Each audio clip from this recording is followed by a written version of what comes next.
Tiwala naman ng Bureau of Internal Revenue o BIR na maaabot nito ang target tax collection ngayong taon.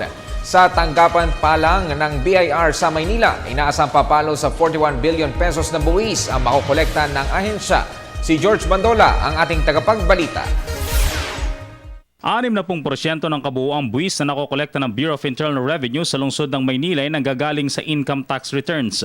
Kaya ganoon na lang ang pagpupursige ng BIR Revenue Region 6 na maabot ang target collection nito na 41 billion pesos.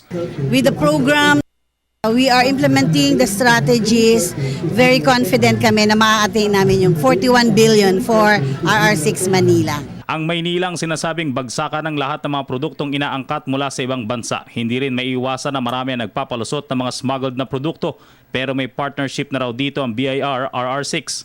On the part of the BIR, we are doing a massive TCVD or tax compliance verification drive so that all these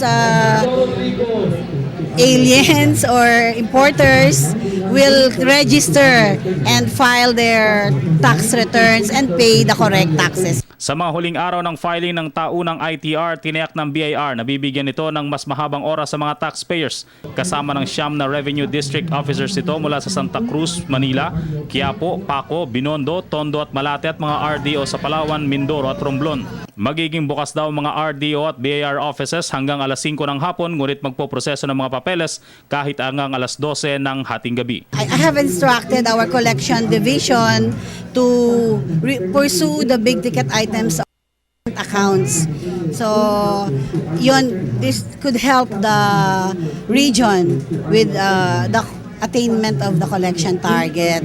And also, I have met with the arrears management team and the VAT team and all those